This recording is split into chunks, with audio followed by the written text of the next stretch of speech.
राजस्थान में 7 सीटों पर उपचुनाव है और इसी को लेकर कांग्रेस ने लगभग एक सीट पर अपना प्रत्याशी पर अंतिम मोहर तो जब टिकट वितरण होगा तब लगेगा, लेकिन ये फाइनल हो चुका है कि इस सीट पर किसे टिकट मिलेगा। दौसा की सीट पर भी चर्चा करेंगे और चर्चा खींवसर पर भी करेंगे। दरअसल रामगढ़ सीट पर जुबेर खान की मौत के बाद ये कहा जा रहा था, चाहे वो सहानुभूति मान लीजिए या फिर राजनीति मान लीजिए, ये कहा जा रहा था कि जुबेर खान के परिवार के ही किसी सदस्य को टिकट मिलेगा।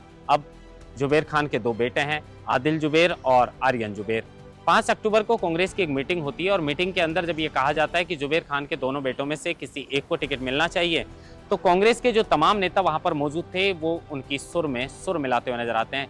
कहने का मतलब यह है कि सब नेता भी ये चाहते हैं कि उन्हीं के दोनों बेटों में से किसी एक को टिकट मिलना चाहिए। खैर, अंतिम निर्णय जो है वो पार्टी को उस वक्त लेना है जब टिकट वितरण होगा, लेकिन इन दोनों में से भी सबसे ज्यादा अगर चर्चा करें तो छोटे बेटे आर्यन खान को टिकट मिल सकता है, ऐसी उम्मीद जताई जा रही है। तो वहीं दौसा सीट को लेकर भी एक कंफ्यूजन तो दूर हो गया। जिस तरीके से लोग चर्चा कर रहे थे कि मुरारीलाल मीणा की बेटी निहारिका जोरवाल को भी टिकट मिल सकता है या फिर सविता मीणा को भी वहां से टिकट मिल सकता है, लेकिन जब मुरारीलाल मीणा ने यह कहा कि उपचुनाव में कार्यकर्ताओं को मौका मिलना चाहिए, किसी भी परिवार के सदस्य को टिकट नहीं मिलना चाहिए, जब ये बयान मुरारीलाल मीणा ने दिया तो एक बात कंफर्म है कि मुरारीलाल मीणा के परिवार से किसी सदस्य को टिकट नहीं मिलेगा। अब टिकट किसे मिल सकता है?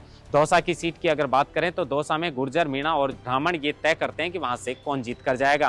बीजेपी के किरोड़ीलाल मीणा की वहां पर अच्छी खासी चलती है, तो वहीं कांग्रेस में सचिन पायलट और मुरारीलाल मीणा का अच्छा खासा दबदबा है। तो कांग्रेस जब वहां से टिकट वितरण करेगी तो टिकट देने से पहले मुरारीलाल मीणा और सचिन पायलट का कोई सहायता होना चाहिए। अब दोनों में बात करें, पहले नरेश मीणा की वहां से चर्चा चल रही थी, लेकिन मुझे लगता नहीं है कि नरेश के मीणा के नाम पर जो है वो मुरारीलाल मीणा कभी सहमत होंगे।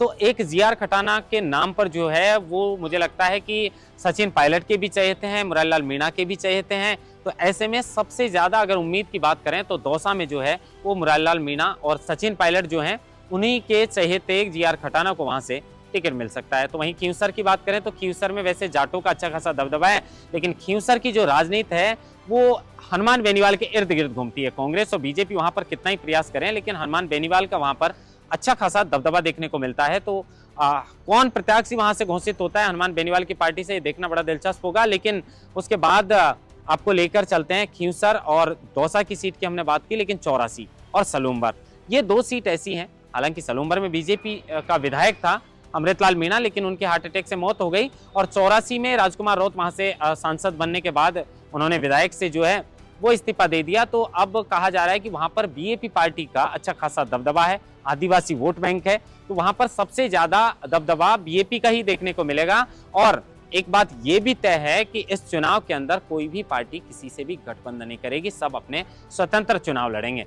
बहुत जल्द जो है कह सकते हैं कि जल्द ही उपचुनाव की भी घोषणा हो सकती है। देखना होगा कि कौन सी सीट से कौन प्रत्याशी घोषित हो सकता है, लेकिन रामगढ़ सीट को लेकर यह तय है कि जुबेर खान के दोनों बेटों में से किसी एक पर कांग्रेस मोहर लगाएगी। महेंद्र बांसुटा, लोकमत हिंदी, जयपुर।